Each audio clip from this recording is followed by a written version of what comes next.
നോക്കൂ മുത്തിയമ്മ.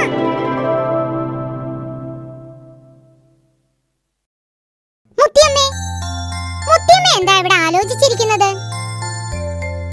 നടന്ന് നടന്ന് തളർന്നു മക്കളെ. മുത്തിയമ്മേ, ഞങ്ങൾ കുട്ടാപ്പിയുടെ കൂടെ കാട്ടിലൊക്കെ പോയി. അതെയോ? എന്നിട്ട് കുട്ടാപ്പി എവിടെയാ? കുട്ടാപ്പി ഞങ്ങളുടെ കൂടെ വന്നില്ല. കാട് എന്തൊരു രസമാണെന്നോ. എങ്കിൽ കാട്ടിലെ കഥകളൊക്കെ മുത്തിയമ്മക്ക് പറഞ്ഞതാ? ആദ്യം മുത്തിയമ്മ ഞങ്ങൾക്കൊരു കഥ പറഞ്ഞതാ. കഥകളൊക്കെ മറന്നുപോയി മക്കളെ. മുത്തശ്ശി കഥകൾ കേൾക്കാൻ ഇപ്പോ ആർക്കാ സമയം?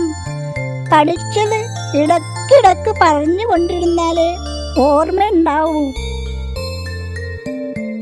മക്കളൊരു പാട്ട് പാടിത്താ. മുത്തിയമ്മക്ക് മനസ്സിനൊരു സന്തോഷം കിട്ടട്ടെ. മുത്തിയമ്മയ്ക്ക് എന്താ മനസ്സിന് സന്തോഷമില്ലാത്തത്? മുത്തിയമ്മയ്ക്ക് ഞങ്ങളെ പോലെ കളിച്ച് ചിരിച്ച് നടന്നൂടെ?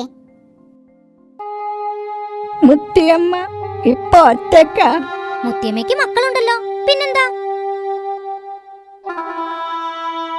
മുത്തിയമ്മ 10 മക്കളെ പ്രസവിച്ചിട്ടുണ്ട്. പറഞ്ഞിട്ടെന്താ കാര്യം? ഇപ്പൊ ഈ വയസ്സുകാലത്ത് ഒരാളും തിരിഞ്ഞു നോക്കുന്നില്ല. എത്ര കഷ്ടപ്പെട്ട മക്കളെയൊക്കെ വളർത്തി വലുതാക്കിയത്.